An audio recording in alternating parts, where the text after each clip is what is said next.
Hi students, the last class we discussed about the second chapter, New Kings and Kingdom. We discussed who were Samantas and what is the term overlord, Mahasamantas, Mahamandaleshwaras, etc. Then how did the new dynasties like Rashtrakutas, Gurjara, Pratiharas, Chauhanas or Chauhans, Palas became emerged during that period, and how did the Rashtrakutas became powerful during the medieval period. Then we discussed about then Prashasti and what we mean by land grants, etc. Then we also discussed warfare for wealth. The medieval period, when we observe about the political system, we can see there were many wars conducted inside and outside from our subcontinent. When we observe the war inside our subcontinent, we can see to occupy Kannauj, we can see the struggle of war fought between Gurjara, Pratihara, Rashtrakuta and Palas. Because of these three powers, we can consider, historians considered this war as tripartite struggle because of three most powerful dynasties. Okay. Then we told about Mahmud of Ghazni also attacked. It is outside power, foreign power in Afghanistan. Mahmud Ghazni attacked Indian subcontinent several times and plunder so many resources from our temples. His aim was to capture the temples and occupy the rich resources from the temples. As a result, he extended his dynasty. His period was 997 to 1030. I already explained that his period, his attack in subcontinent. Several times he plundered our country and occupy our resources. And with these resources, Ghazni, his capital city in Ghazni became more powerful and splendid in nature. Okay. Then we discussed about Mahmud Ghori attacked Indian subcontinent during the time of Prithviraj Chauhan in 1191. 1191, in the first war between Prithviraj Chauhan's third, Mahmud Ghori defeated. But the next time, 1192, we can see Ghori gained power from Prithviraj Chauhan. Most of these wars were conducted for achieving wealth from the rich temples. But after attacking, here we can see, in the case of Mahmud, he after occupying area, the Arabic word known as Kitabi Hindi remains important source of historians to tell about the attack of Mahmud in India. And he for study more about Indian people and Indian subcontinent, he also consulted Sanskrit writers to prepare document about the people and the territories of Indian subcontinent. His Arabic word was Kitab-i-Hind. Okay, don't forget the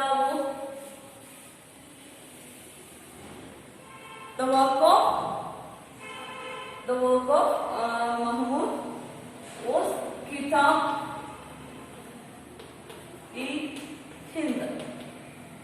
Kitab means book about Hind. Hind means Hindustan or Indian subcontinent. Okay. Then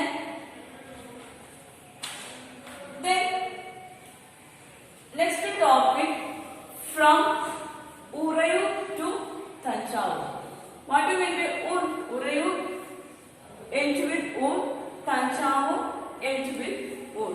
Ur means settlements. Settlements of, especially the settlements of peasants were known as Ur. Here we will tell about Urayur and Tanjavur. Okay, before telling about that, during the time of Chola Empire, Chola's dynasty, Urayur and Tanjavur was famous places. Here you can see Urayur and Tanjavur here. Here Chola's Empire. In Chola's Empire, Urayur and Tanjavur. Can you see? Urayur and Tanjavur are famous places. A minor chiefly known as Muttaraya held power in the Kaveri Delta. Here we can see Kaveri Delta in map 2. Again, here is map 2. We can see in Kaveri Delta. Kaveri Delta here. Okay. And Cholas were most important power during the time. They minor chiefly family means like a Samantas. They were chiefs, military chiefs. Who were Samantas? Samantas were military chiefs during the medieval period to help their overlord. Overlord means during the time of Datic kings, they were helped the overlord by giving military support. Okay. A minor chiefly family known as Muttarayar held power in Kaveri Delta. They were subordinate to the Pallava kings. Like Rashtrakutas. What did Rashtrakutas do? Rashtrakutas were the subordinate of Chalukya kings in Karnataka. Gradually they occupied power. Like that, Muttarayar were the chief or Samantas of Pallava kings and the Pallava kings of Kanchipuram. Okay. Then Vijayalaya, who belonged to the ancient chiefly family of Cholas from Urayur, captured power from Muttarayar. Okay. Here, two groups of chiefs we can understand. One, Muttarayar. Muttarayar, they were the Samantas of Pallava kings. Pallava kings. Then Vijayalaya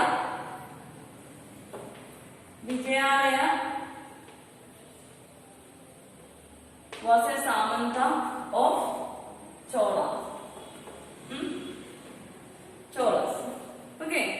Here we can say they were subordinate to the Pallava kings. Muttarayar were subordinate to the Pallava kings and Vijayalaya, who belonged to the ancient chiefly family of Cholas from Urayur. Okay. Urayur was the major city when Cholas ruled. Then it captured the century. Vijayalaya captured power from Cholas of Kanchipuram, Cholas of Urayur. Then he built the town of Tanjavur and the temple of god of Nishumbasudini. Okay, here Vijayalaya. When we talk about Vijayalaya, who was Vijayalaya? He was belonged to a chief of Cholas dynasty. Actually, the Vijayalaya occupied power from Chola. The important city of Chola were Urayur. After occupying Urayur and became a dynasty, he also built Tanjavur. Okay, Tanjavur. And they construct a temple for god of Nishumbasudini. Nishumbasudini is a goddess in Hindu worship. It is a deity of Hindu worship, Nishumbasudini. Then here, from Urayur to Tanjavur, Cholas, the important city of Cholas were Urayur. But after occupying occupying Chola's administration by Vijayalaya, he also built another city, Tanjavur, and also he built a temple for god of Nishumba Sudhi. Okay. Then the successors of Vijayalaya conquered neighboring regions and their kingdoms grew in size and power. We all know after occupying power, next aim was, what was the next aim? To occupy the nearest small areas. Okay, like that, Vijayalaya first occupied administration from Cholas and he started to occupy the nearest regions. The Pandyan and the Pallava territories to the south and north were made a part of this kingdom. After the accession or occupying the region, nearest region, Pandyas and the Pallavas including there. Okay. ഇവിടെ നമുക്ക് പറയാനുള്ളത് ചോളന്മാരുടെയും പല്ലവന്മാരുടെയും സാമന്തന്മാരായിരുന്നു മുട്ടരയാണ് ഇവിടെ വിജയാലയ എന്ന് പറഞ്ഞ പ്രധാനപ്പെട്ട ഒരു king.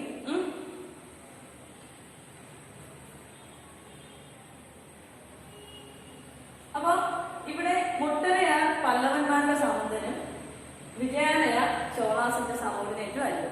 ഈ വിജയാലയ എന്താ ചെയ്തത്? ചോളന്മാരുടെ കയ്യിൽ നിന്ന് അധികാരം പിടിച്ചെടുക്കുകയും ഓൾറെഡി ചോളന്മാരുടെ സിറ്റി ആയിരുന്ന ഉറയൂറിനെ ഇത്തിരിയുടെ എക്സ്റ്റെൻഡ് ചെയ്ത് തഞ്ചാവൂർ എന്ന് പറഞ്ഞിട്ടൊരു സിറ്റി ഉണ്ടാക്കി അവിടെ കുറെ ടെമ്പിൾസ് എന്ത് ചെയ്തു, ബിൽഡ് ചെയ്തു. അതിൽ ഏറ്റവും പ്രധാനപ്പെട്ടതാണ് ഏത് ദേവതയ്ക്ക് വേണ്ടി നിർമ്മിച്ച ടെമ്പിൾ? നിശുംബ സുദിനി എന്ന് പറയുന്ന ദേവതയ്ക്ക് വേണ്ടി നിർമ്മിച്ച temple. Then the successors of Vijayalaya, അദ്ദേഹത്തിന്റെ സക്സസേഴ്സ്, അദ്ദേഹത്തിന് ശേഷം വന്നവർ എന്താ ചെയ്തേ? Extended the kingdom. എന്ത് ചെയ്തു? ഇതിന്റെ ഈ കിങ്ഡത്തിന്റെ വിസ്തൃതി, ഓൾറെഡി ഉള്ള കിങ്ഡത്തിന്റെ വിസ്തൃതി എന്ത് വർദ്ധിപ്പിച്ചു. How? By occupying Pallava territories and Pandya. Territories of Pandyas and Pallavas, and extended his empire or extended the south and north were made parts of this kingdom also. Already വളരെ ശക്തി ആർജിച്ചിരുന്ന ആ കിങ്ഡത്തിനോടൊപ്പം ഏതും കൂടെ കൂട്ടിച്ചേർത്തു? പല്ലവന്മാരുടെയും പാണ്ഡ്യന്മാരുടെയും കിങ്ഡം കൂടെ കൂട്ടിച്ചേർത്തു.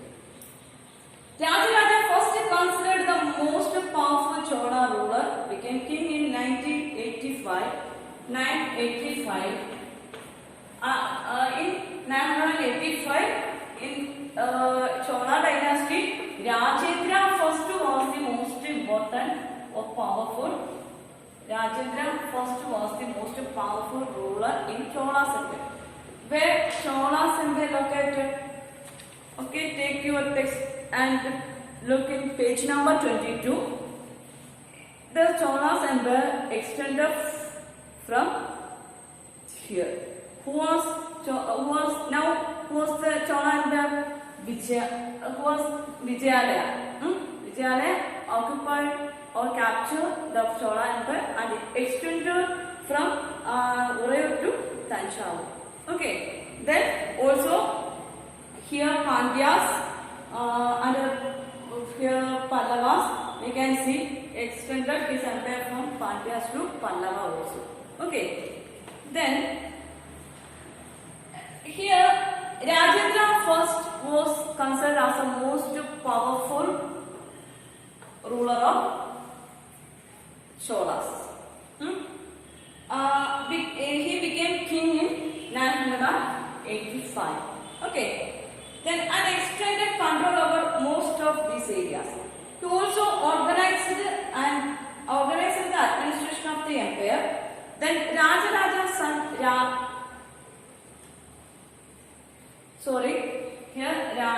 Rajendra, Rajaraja first was the most powerful ruler in Chola's dynasty. After his period, his son Rajendra Chola ascended the throne. Rajendra Chola ascended the throne. ഇവിടെ എന്താ ചോളന്മാരുടെ അധികാരം പിടിച്ചെടുത്തിട്ട് പിന്നെ അവിടുത്തെ ഡൈനസ്റ്റിയുടെ അധികാരി ആരായി? വിജയാലയനായി. അദ്ദേഹത്തിന്റെ പിന്മുറക്കാരായിട്ടുള്ളവർ രാജരാജ ഫസ്റ്റ്, രാജേന്ദ്ര ചോളൻ. സക്സസേഴ്സ് എന്ന് പറയുമ്പോൾ അദ്ദേഹത്തിന്റെ മകൻ രാജരാജ എന്താ ചെയ്തത്? ഒരുപാട് പവർഫുൾ ആയിട്ടുള്ള റൂളറായിരുന്നു. അദ്ദേഹത്തിന്റെ മകൻ Rajendra Chola first continued his policies and even raided the Ganga Valley. He also extended the empire and raided the Ganga Valley, Sri Lanka and countries of Southeast Asia, developing a navy for these expeditions. Okay, Vijayalaya already started the empire and he occupied power from Cholas. Okay, then after Vijayalaya, Rajaraja first and Rajendra Chola were the successors of Vijayalaya. Already Vijayalaya started his empire and extended his empire and it became powerful during Vijayalaya. After his successors Rajaraja and Rajendra Chola, it became more powerful and extended. He extended the empire from Ganga Valley, Sri Lanka and countries of Southeast Asia. Okay, and developing a navy for expedition. Why did the navy? They need navy for travel from subcontinent to Sri Lanka. They need navy power. Okay, so here developing a navy for these expeditions. Okay, then okay, do you understand? We discussed about Tanjavur, Urayur to Tanjavur. How the region extended from Urayur to Tanjavur. We already know. Here, already know Vijayalaya was from Urayur, or Chola was from Urayur. Vijayalaya, a chief military chief, occupied power from Chola, and the main city was Tanjavur. From Tanjavur, he extended his empire to Tanjavur. In Tanjavur, he built a temple for devotee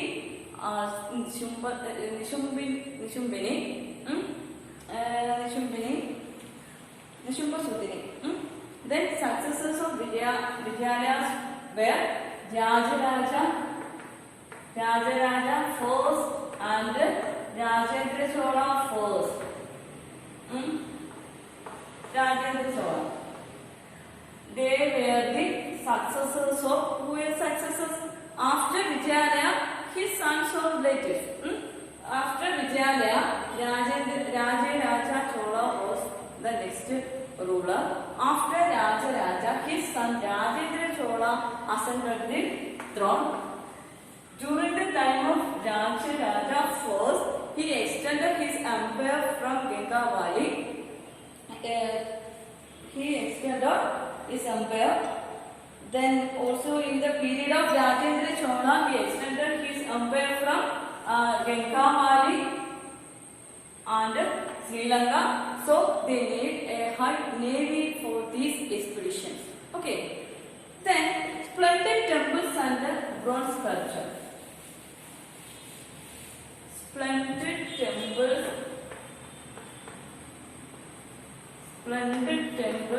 and bronze sculpture. We already know temples are the most resourceful places during that time. Here, the big temples of Tanjavur and Gangaikonda Cholapuram built by Rajendra are architectural and sculptural marvels. Some of the periods were known as golden period of music. Some of the eminent persons found the period of golden period of sculpture. Some of the rulers are the golden period of architects, etc. Have you heard such type of titles? During the time of Shah Jahan, the Mughal ruler, he built so many architectural, or he built so many buildings, like Juma Masjid, then Taj Mahal, then Red Fort, etc. So his period was known as golden period of architecture. Here, in the period of Rajendra Chola, we can see several architectural and cultural marvels. Sculptural and architectural marvels. The examples are temples of Tanjavur and Gengaikonda Konavala. Okay, the big temples of Tanjavur and Gengaikonda Chola. Why did the period of Rajendra were known as the period of greatest cultural and architectural marvels? Because he built several temples in Tanjavur and Gengaikonda Chola. And they also created some of these sculpture made with bronze. We can see in temples and other buildings built by Rajendra. Okay, so his period was, we can see, great architectural and sculptural marvels. Okay, then Chola temples often became the nucleus of settlements which grew around them. Okay, so another important feature of the temples built by Cholas were, it was the important settlements which grew around them. These were centers of crafts production also. Not only architectural and sculptural marvels, but also it was a place of craft production also. Okay. Then temples were also endowed with the land by rulers as well as by others. Not only here we can see the settlements not only for rulers but also other persons also. The properties of this land went to maintaining all the specialists who work at the temple very often live near it.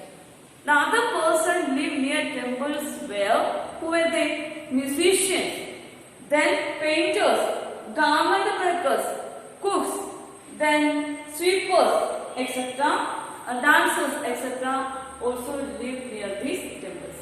Okay, as a part of rich cultural and architectural creation, not only the ruler live near these temples, but also some specialists also live near the temples. Who were these, or who were those specialists? Those specialists were musicians, dancers, craft persons, then sweepers, cookers, and garland makers, priests, etc. Okay, who were the persons who live near temples? Priests, garland makers, then sweepers, cooks, then musicians and dancers, etc. were lived near temples. Okay. If the question is like that, who were the specialists who lived near temples during the time of Chola or Rajendra Chola? Some of the question is like that. We can answer the eminent or specialistic people who lived near temples were priests, garland makers, then sweepers, cooks, musicians and dancers. Okay, and also rulers are also near the temples. Then, in other words, temples were not only places of worship, they were the hub of economic, social and cultural life as well. When we think about temples, our mind will come with some factors. They were the places of worship only.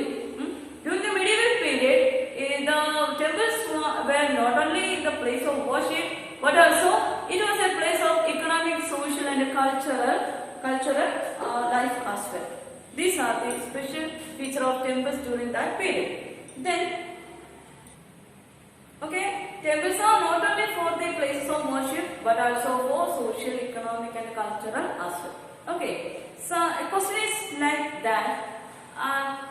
Temples in the medieval period was not only for worship but also for social, economic and cultural as well.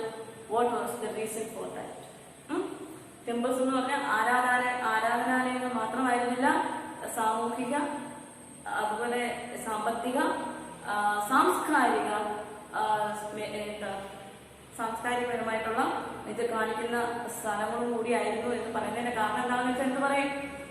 Here near the temple we can see not only the rulers settled there but also several specialists also lived there. The specialists were musicians, dancers, priests, garland makers, cooks and sweepers, etc. Okay, then also we can say it was a important settlement which grew around them. There were centers of craft production also. Then these are the reason we can say temples are the places of economic, social and cultural aspect. Then amongst the craft associated with the temples, the making of bronze images were important. Here this is an example of bronze sculpture. This is a Chola bronze images considered amongst the finest of world. We can say the bronze images during the Chola Empire were the world's finest sculpture made with the bronze. So, as an Indian, we can proud from the world. We are the most eminent sculpture. We have the most eminent sculpture in the world.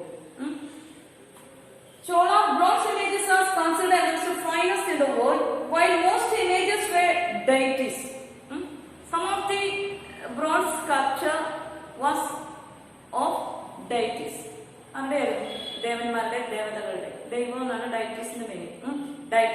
Some of the images were devotee also. Okay, അപ്പോൾ ഗോഡ്സിന്റെ മാത്രമായിരുന്നില്ല, ചില സമയങ്ങളിൽ ഭക്തന്മാരുടെ, devotee means ഭക്തന്മാരുടെ images നമുക്ക് ഇവിടെ എന്ത് ചെയ്യാൻ പറ്റുമല്ലോ, കാണാൻ കഴിയും. Example,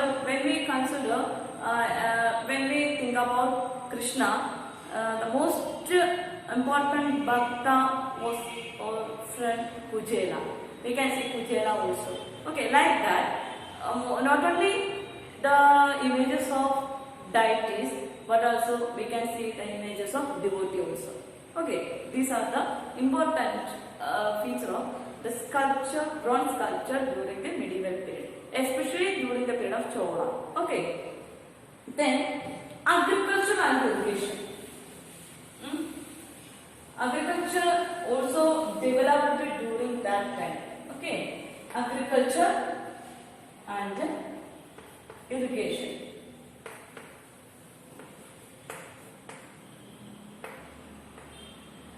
From the title, we can understand agriculture was developed during that time and also provide irrigational facility to farmers during the medieval period. Look, many of the achievements of the Cholas were made possible through new developments in agricultural field. Okay, here we all know Cholas were eminent rulers in subcontinent. They developed through agriculture also. How? Look at map 2. Here, look at map 2. We can see the Cholas Empire nearest Kaveri Delta. We can see a tributary of Kaveri and several small channels of Kaveri. ഇവിടെ നമുക്ക് കാവേരിയുടെ പോഷക നദികൾ, main river ഇവിടെ കാണാൻ, thin marked by blue line, and small lines we can see at the end of the border. These are the channels or പോഷക നദികൾ എന്ന് നമ്മൾ പറയും. ഇവിടെ കാവേരിയുടെ പോഷക നദികളും മറ്റുമാണ് ഇവിടെ ചോളന്മാരുടെ കാലത്ത് കാർഷിക മേഖല പുഷ്ടിപ്പെടാനുള്ള കാരണം. Here, many of the achievements of the Cholas were made possible through new developments in agriculture. Okay, notice that river Kaveri. When we notice the map, we can see Kaveri and its tributaries and the small channels before entering the Bay of Bengal. Bay of Bengal like ഒരു കടന്നു പോകുന്നതിന് മുമ്പേ നമ്മൾ കുറച്ച് ചെറിയ channels ഉണ്ടല്ലോ. അപ്പോൾ പഠിക്കുന്നതോടൊപ്പം കൂടി എന്ത് ചെയ്യണം? You should observe the map also. Okay. Then these channels overflow frequently and depositing fertile soil their banks. When the high rain, the river overflow frequently, and when overflow, the fertile soil deposited near the places the channels flow through. Okay. As a result, it provides the necessary moisture for the soil became moisture for agriculture, particularly the cultivation of rice. We can see from the map, we can see the Cholas were the southern empire. Okay, southern empire. What was the staple food Southerns used? Our staple food was rice. The North Indians staple food is wheat. Okay, so our atmosphere and our geographical condition is favorable for the cultivation of rice. During that time, since that time, during the time of medieval period or the reign of Cholas or period of Cholas, they cultivated rice rapidly and they developed through this rice cultivation. What were the facilities for rice cultivation during that time? The facilities when the Kaveri river overflow frequently, the deposits we can see near the nearest places. As a result of that moisture, we got the favorable condition for rice cultivation. Okay, then these are the other administration. The agriculture development caused the Cholas administrative development and irrigation. Then irrigation. For agriculture development, we need irrigation facilities also. Whenever they faced water shortage, irrigation facilities were most important factor to maintain agricultural development. So, although agriculture had developed early in other parts of Tamil Nadu, it was only from 5th or 6th century that this area was opened up for large-scale cultivation. We can see in Tamil Nadu and the southern state, the 6th and the 7th century, we can see agricultural development. The cities in those areas developed through agriculture. And then forest had to be cleared some regions. For agriculture, they cleared some forest regions and they leveled lands for cultivation and increased the production of rice and other crops. Then they built embankments had to be built to prevent flooding and canals had to be constructed to carry water. Okay, they built embankments. Embankments means embankments. They built embankments for what purpose? For prevent flood. We already told you sometimes the river Kaveri flooded frequently. During that time, to prevent a flood, they built embankments to prevent that flood. And then also they built the canals to irrigating water. In many areas, two crops were grown in area. If they grown two crops, we can imagine how agriculture developed during that time. They were agriculture development is we could see. In many cases, it was necessary to water crops artificially. Whenever drought or shortage of water, they create artificially the availability of water. For the availability of water, they create artificially water availability. A variety of methods were used for irrigation. First one, what are the sources of water? Is usually we in our house we dug wells. Sometimes for agriculture purpose they also dug wells. Then in other places huge tanks were constructed for irrigation. Then irrigation works require. This irrigation works require planning and organizing laborers and resources. That was an important feature of agriculture field. Okay, for improving agriculture, planning and organizing laborers and resources was an important matter. Then it's maintaining these works and deciding how water is to be shared. It needs planning and organizing also. Then most of the new rulers as well as people living in villages took an active interest in these activities. Now to ask the order of rulers during the particular that period, the peasants and agricultural laborers were also active in those fields. So we can say considerable increase in agricultural field. Okay, Cholas, in the period of Cholas, we can see agricultural development and modern irrigation facilities. Okay, then administration of the empire. How was the empire administered? Region. Administration of empire. Okay. Several dynasties we familiarized with during medieval period. Cholas, Pandyas, Pallavas, Rashtrakutas, Gurjaras, Prutigaras, etc. Okay. How was the administration during the period? Here, settlements of peasants known as Ur. Ur was the settlement of peasants. Ur means, can you say several places end with Ur? Ur, Urayur, Tanjavur are also we discuss with the entity of Ur. Which were the places you know with the end? You prepare some place, list of some places end with Ur. Okay. Okay, here in this period, Ur was the settlements of peasants. Then it became prosperous with the spread of irrigation and agriculture. Groups of such villages formed larger units called Nadu. Larger units of villages were known as Nadu.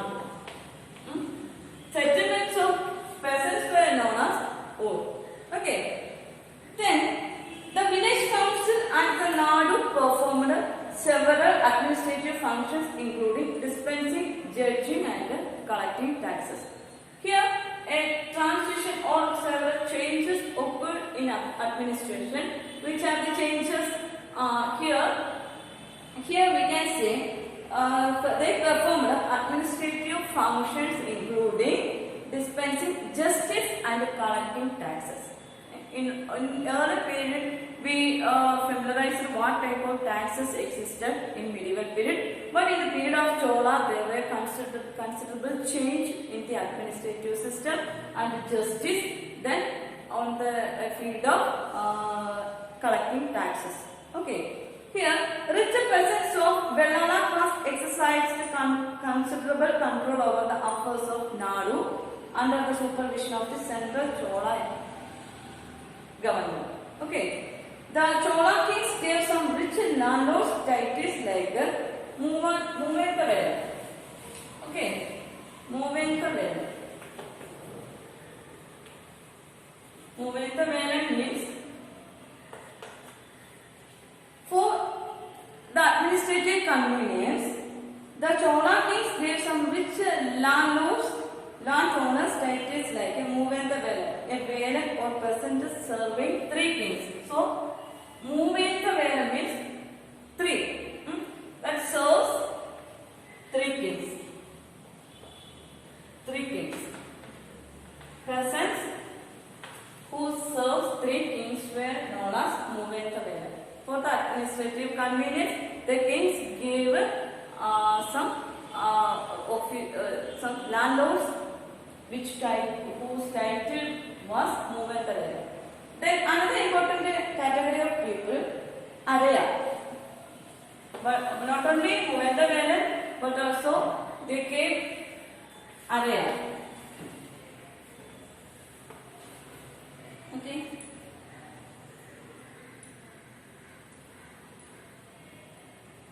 Okay, they were the titles given by the rich landowners. First Muvendavelan and second Araya. Araya are the markers of respect and entrusted them with important offices of the state at the center in official work. For official work, for the convenience of or easy and fast, the official work, the king provided the title Araya. Okay, they were one of them are Muvendavelan. Another is Muvendavelan means peasants that serves 3 kings. And another important category, Araya, his duty was to official work. Okay. Then Brahmanas often received land grants as Brahmadeya. During that time, different types of lands were existed. Types of land. Different types of land. Which are the types of land existed during that time? First one, Vellanvage.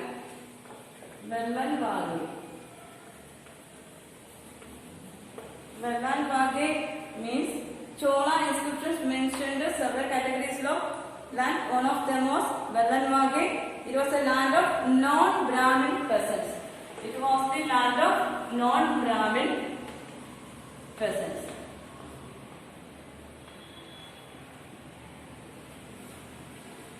Okay. Vellanvage was the land of non-Brahmin peasants.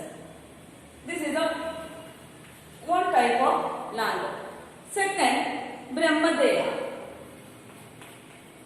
From this name, we can understand what type of land.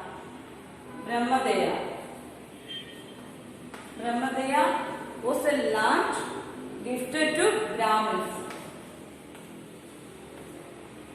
Their profession was to conduct rituals. After rituals, the kings or superior families given Brahmins the land Brahmadeya. So it was the land gifted for Brahmins. Another one, Shalabhoga. Then third one, Shalabhoga. What do you mean by Shalabhoga? It is land for maintenance of schools. Okay? Lands given for the maintenance of schools are Shalabhoga. Then Devadana or Tirumattukani. Devadana. From the name we can understand what we mean by Devadana. It was a land given to build temples. Okay. Gifted to land which gifted to temples. That is Devadana. Then last one, Pallichanda. Pallichanda donated to Jain institutions. Okay. Okay, different types of lands were existed during those periods. They were Vellanvage, then Brahmadeya, Shalabhoga, Devadana or Tirumattukani, Pallichanda, etc. are the different types of lands system in medieval period, especially during the period of Cholas. Okay. Then here, gradually here within the Brahmins there emerged Sabhas. What do you mean by Sabha? All Brahmins were the members of Sabha. From this Sabha, they conduct election and elect representatives. Often here the names of eligible. Here each Brahmadaya was looked after by an assembly or Sabha. Brahmadaya, what do you mean by Brahmadaya? Brahmadaya was the land given for gift to a Brahmin. So to look after this Brahmadaya, an assembly was formed, assembly or Sabha. It was prominent to Brahmin landlords. Okay. Okay, these forms of land we can see from the inscriptions. We get information from inscription during the time of Cholas. Okay. I hope that you understood the topic. Chapter was finished. You should read the text and you should ask your doubts in my WhatsApp. Okay, let's find out.